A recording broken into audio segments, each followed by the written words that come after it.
네, 이 와중에 지금 더불어민주당은 범야권 비례연합정당을 추진하고 있습니다. 그런데 어제 이 녹색정의당에서 민주당 주도의 비례연합정당에 참가하지 않겠다고 결정하면서 이 파장이 일고 있는데요.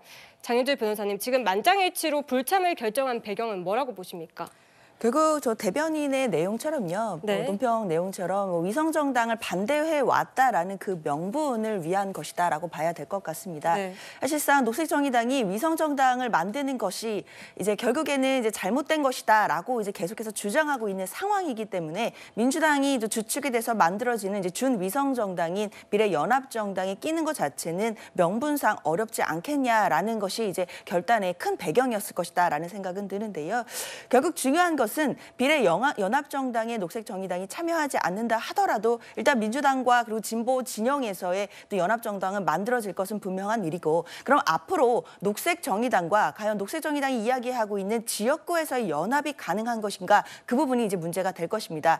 사실상 그런데 이제 지역구 연합이라든지 또는 이제 비례에서 연합정당이 만들어진다든지 이런 과정들은 또 정당들 간의 여러 가지 이해관계도 있는 것이고 서로의 또 명분 싸움도 있는 것이기 때문에 사실 말처럼 쉬운 일은 또 아닙니다. 그러나 또 모든 가능성이 열려 있는 것이고, 이번 선거가 이번 현 정부, 그러니까 윤 정권의 심판론이라는 그 여론을 가지고 갈 수 있는 선거이기 때문에 그런 면에서는 또 어느 정도의 연합의 가능성은 열려 있겠다라는 생각이 듭니다. 네, 그런데 지금 이 비례연합정당을 통해서 반윤석열 전선을 만들려던 민주당의 전략에는 조금 차질이 생긴 거 아닙니까? 아마 저는 이제 처음부터 불참을 예상했고요. 원래는 이제 그 진보당이 또 있어요. 네. 진보당과 이제 녹색정의당이 비례를 2석씩 달라. 네. 그리고 이제 지역구도 몇 개씩 달라. 이게 요구사항이 너무 많았어요. 네. 그리고 이제 그 녹색 아마 민주당 입장에서는요, 저는 지역구 연대의 가능성도 거의 없다 봐요. 네. 지역구 연대봤던 이제 그 심상정 의원 정도거든요. 근데 심상정 의원도 이미 지역구에서 피로감이 큽니다. 네. 굳이 여러 석을 민주당이 지역구를 줄 이유가 없다.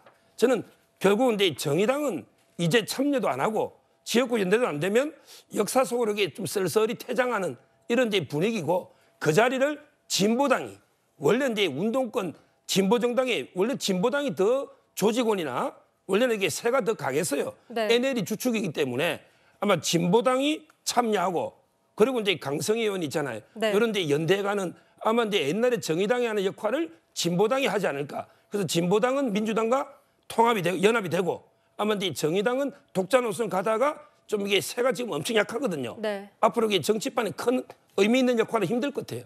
네, 그러면 지금 이 통합 비례 정당에서 이 범야권의 연합 가능성이 조금 낮아지고 있다, 이렇게 해석해도 되는 겁니까? 네. 이게 이제 범야권 연합이라고 한다라면 이른바 윤석열 정권 심판에 동의하는 제 정당이 하나의 연합 세력을 형성해서 이 비례대표 후보 순번을 정한다. 뭐 이런 개념이었습니다. 그런데 그나마 다른 이 민주당을 제외한 야당 중에 그나마 국민의 지지를 일정 정도 받고 있는 녹색정의당이 그 비례연합정당에서 참여하지 않기로, 그것도 만장일치로 결정을 했기 때문에 범야권 연대는 사실상 물 건너갔다, 이렇게 볼 수 있을 것 같고요. 그렇게 되면 결국 민주당 주도의 이 비례연합정당일 수밖에 없고, 어느 정당을 몇 석 정도 배려하느냐, 결과적으로 이재명 대표의 결단에 따라서 비례연합정당이 성공할 수도 있고 민주당 자체 위성정당에 그칠 수도 있다. 이렇게 예상해 볼 수 있을 것 같습니다. 네, 지금 또 이 제3지대의 개혁신당이 있잖아요. 지금 이 지역구와 비례대표 투표 의향에 묻는 여론조사를 저희가 비교를 해봤습니다. 지금 지역구에서도 국민의힘은 44%, 그리고 비례대표에서도 국민의힘은 43%로 큰 변함이 없는데, 지금 더불어민주당은 지역구에서 35.9%, 비례대표에서는 30.3%로 5% 가까이 떨어지는 모습이거든요.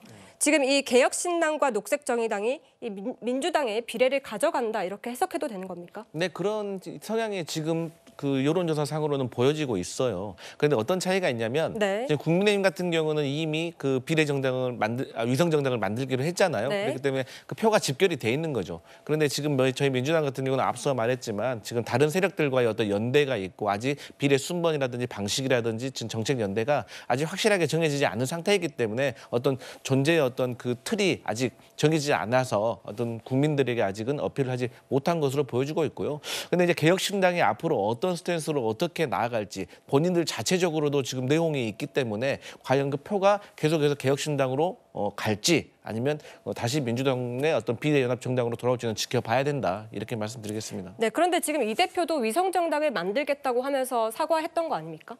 이재명 대표? 네. 아 맞죠. 근데 저희가 이제 어차피 준연동형 비례대표의 취지가 네. 사실 다양한 목소리를 원내에서 들어보자는 거 아니겠습니까? 네. 그래서 저희 민주당이 저희가 주도를 해서 비례 연합 정당을 만들어서 소수 정당들과 연합을 해서 반윤석열 연대를 펼치려고 하는 거거든요. 그렇기 때문에 그런 안에 큰 틀의 목적은 있지만 그 안에 세부적으로 어떤 비례대표 순번은 어떻게 할 것이, 검증 절차는 어떻게 할 것인지, 저희 민주당은 순번을 어디까지 할 것인지에 대해서 논의가 필요하다 이렇게 보고 있습니다.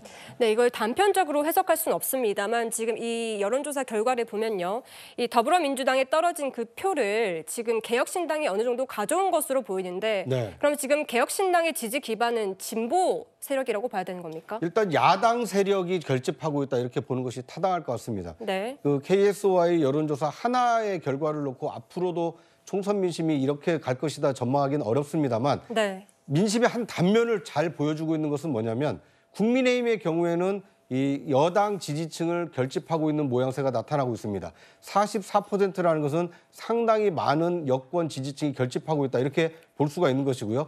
민주당의 경우에는 그보다 지금 35%로 떨어져 있기 때문에 만약 지역구 경선이 이대로 치러진다면 민주당 후보가 불리할 수도 있겠구나 이런 전망을 내놓고 있습니다. 네. 개혁신당의 경우에도 지금 7% 정도 그 지역구에서도 여론을 받고 있는데 7%라는 숫자는 상당히 의미가 있는 숫자입니다. 네. 왜냐하면 5% 이상의 득표를 했을 경우에는 자신이 총선에서 썼던 선거 비용의 50%를 보전받게 됩니다. 네. 그러니까 약간의 위험 부담을 안고 자기를 알리고 다음 선거를 대비하려는 예비 정치인들이 개혁신당 이름으로 대거 출마할 가능성이 높아지게 되는 겁니다. 네. 지역구뿐만 아니라 비례의 경우에는 9.9%인데 아직 두 자릿수에는 조금 미치지 못하고 있습니다만 개혁신당 비례대표로 입후보했을 경우에는 상당히 많은 의석을 확보할 수도 있겠구나. 이런 개연성을 보여주고 있기 때문에 민주당에게는 빨간불이 들어와 있고 개혁신당에는 노란불이 들어와 있고 국민의힘에게는 지금 파란불이 들어와 있다. 이렇게 분석해 볼 수 있을 것 같습니다. 네, 이렇게 야권표가 분산되게 되면 민주당 입장에서는 곤란해질 수도 있을 것 같다는 생각이 드는데요.